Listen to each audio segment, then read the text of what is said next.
তোমরা জানো যে ক্লাস 11-এ ভর্তি হওয়ার পরে তোমাদের জন্য পশ্চিমবঙ্গ সরকার 10,000 টাকা দিত ট্যাব কেনার জন্য, যাতে অনলাইনে যে প্রযুক্তি সহায়তা পেয়ে তোমরা পড়াশোনাটাকে চালিয়ে যেতে পারো। 2020 সালে যখন লকডাউন হয়েছিল তখন এই প্রকল্পটা চালু হয়েছিল। গ্রামীণ দুস্থ ছাত্রছাত্রীরা তো অনলাইনের সুযোগ সুবিধা থেকে ভীষণভাবে বঞ্চিত ছিল, তাই তাদের কথা ভেবে এই সরকারি প্রকল্প হিসাবে 2021 সালের পর থেকে যারা একাদশ শ্রেণীতে ভর্তি হতো তাদের জন্য এই ট্যাব কেনার টাকা দেয়া হচ্ছিল। কিন্তু এই বছর থেকে একটা জল্পনা শুরু হয়েছে যে ট্যাব কেনার টাকা আদেও দেবে কি দেবে না। ছাত্রছাত্রীদের মনেও প্রশ্ন জেগেছে যে ট্যাব কেনার টাকা এবছর পাবো কি।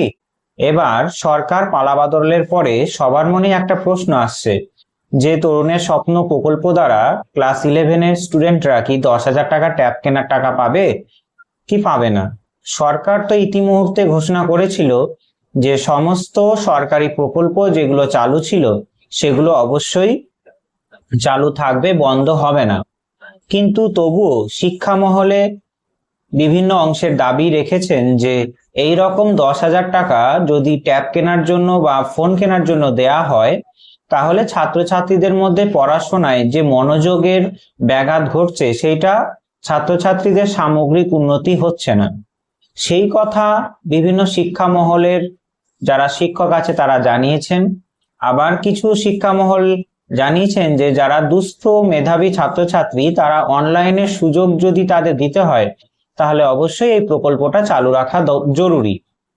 কিন্তু তবুও আমাদের মনে রাখতে হবে যে এটা ছাত্রছাত্রীদের পড়াশোনার জন্য দেয়া হলেও সেটা অনেক সময় ছাত্রছাত্রীরা সেই পড়াশোনার কাজে কম ব্যবহার করত।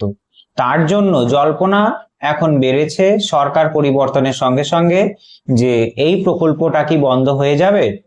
দেখো, এই প্রশ্নগুলোর উত্তর আমি এই ভিডিওতে দিচ্ছি, তোমরা ভিডিওটা স্কিপ না করে সম্পূর্ণ দেখো, তাহলে তোমাদের মন থেকে যে সংশয় হচ্ছিল সেটা দূর হয়ে যাবে। মনে রেখো যে সরকারিভাবে কোনো অফিসিয়ালি সরকার ঘোষণা করেনি যে এই প্রকল্প বন্ধ করা হবে, কিন্তু আনন্দবাজার নামক একটা বিশিষ্ট পত্রিকায় একটা খবর প্রকাশিত হয়েছিল কিছুদিন আগে যে এই প্রকল্প হয়তো বন্ধ হয়ে যেতে পারে। এবার তোমরা সে মতামত জানাও যে এই প্রকল্পটা তোমাদের কতটা সুবিধা হতো যদি চালু থাকতো, আর যদি চালু না থাকতো কতটা অসুবিধা হতো। ঠিক আছে, আর চালু থাকলেও ছাত্রছাত্রীদের পড়াশোনায় মনোযোগে কি ব্যাঘাত ঘটতো সেটা নিয়েও কমেন্ট বক্সে জানিও। এবার আমার মতে বলি যে এই প্রকল্পটা অবশ্যই সুন্দর একটা ভালো প্রকল্প ছিল। যারা দুস্থ মেধাবী ছাত্রছাত্রী যারা ফোন কেনার জন্য এই অর্থটুকু জোগাড় করতে পারে না, তারা যদি এই টাকাটা না পায় তাহলে তাদের অনলাইনে যে শিক্ষা, অনলাইনে যে বিভিন্ন ধরনের শিক্ষামূলক ভিডিও তারা কিন্তু দেখতে পাবে না। তার কারণ স্কুলের সমস্ত নোটিফিকেশন, সমস্ত বিষয় নিয়ে নোটিশ কিন্তু এই হোয়াটসঅ্যাপের মাধ্যমেই সমস্ত ছাত্রছাত্রীকে জানানো হয়। তাহলে এবার ধরে নাও ক্লাস 11-এ ওঠার পরে তাহলে তারা যদি এই ট্যাব কেনার টাকাটা না পায় তাহলে সেই অনলাইনের যে বিভিন্ন কাজগুলো তারা করতে পারবে না। বর্তমান সময় তোমরা জানো যে সবকিছুই অনলাইনে কাজ হয়, যেমন ফর্ম ফিল আপ করা, পরীক্ষা সংক্রান্ত কোনো নোটিশ দেখা বা কোনো পড়াশোনা হোক, সবকিছুই কিন্তু অনলাইনেই চলে। তাহলে যারা ফোন কিনতে পারলো না তারা কিন্তু এই সুযোগ সুবিধাটা পাবে না। তাই আমার মতে সবাইকে যদি নাও দিতে পারে তাহলে এমন কিছু ছাত্রছাত্রীদের দেয়া হোক যাদের সেই সামর্থ্যটুকু নেই ফোন কেনার। তাই তোমরাও আশ্বস্ত রাখো যে আশা করি সরকার এই প্রকল্পটা যারা দুস্থ মেধাবী, আর্থিক দিক থেকে অনেকটা গরিব, তাদের জন্য এই প্রকল্পটা অবশ্যই চালু রাখার কথা ভাববে। বিভিন্ন জল্পনা হলেও আমার মনে হয় যে এই সরকারি প্রকল্পটা কিছুটা চালু রাখা জরুরি, কারণ অনেকেই আছে তারা এই অনলাইনের সুযোগ সুবিধা থেকে বঞ্চিত হবে। তবে আরেকটা দিক আছে যে ট্যাবের টাকা পেয়ে ছাত্রছাত্রীরা পড়াশোনার বিষয় তো অবশ্যই দেখে, কিন্তু তারা অন্যান্য বিভিন্ন অমনোযোগী জিনিসগুলো কাজ করতে শুরু করে। তাই যারা ট্যাবের জন্য টাকা পাচ্ছে তারা যদি পড়াশোনার জন্য কাজে না লাগিয়ে পড়াশোনার বাইরে অন্য কিছু কাজ করে তাহলে সেটা অবশ্যই খারাপ।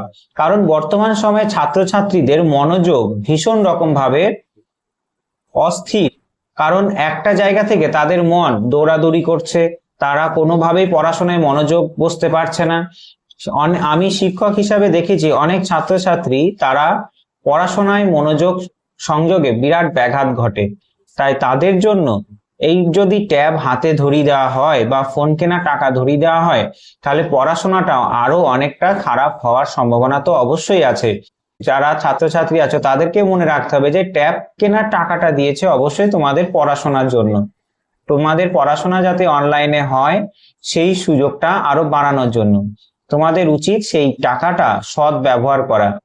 শিক্ষা মহল দাবি করছে যে এই ট্যাবের টাকাটা যদি না দিয়ে স্কুলের উন্নয়নে, স্কুলের যে পরিকাঠামো আছে সেই উন্নয়নে যদি কাজে লাগানো হয় তাহলে খুব ভালো হয়।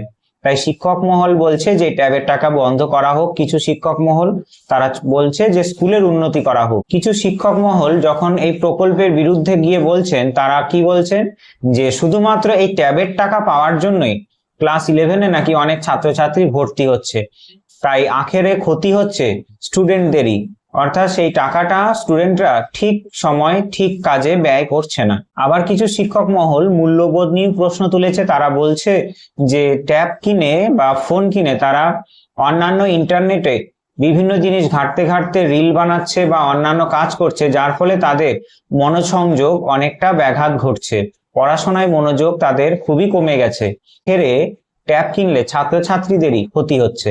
সেই পারিবারিক আয় বুঝেই ছাত্রছাত্রীদের ট্যাব কেনার টাকা বা 10,000 টাকা দেওয়া উচিত। তাই সবাইকে ট্যাব কেনার টাকা না দিয়ে কিছু যারা পারিবারিক দিক থেকে, আর্থিক দিক থেকে পিছিয়ে আছে তাদেরকে এই ট্যাবের টাকা দেওয়া উচিত। কারণ অনেকে কি করছে যে 10,000 টাকা ট্যাবের টাকা পাচ্ছে, সে আবার কি করে 10,000 টাকার সঙ্গে আরো কিছু টাকা 10,000, 15,000 যোগ করে আরো দামি ধরনের ফোন কিনছে। তাই তাদেরকে এই রকম প্রকল্পের আওতায় আনলে তাহলে আখেরে সরকারেরই ক্ষতি।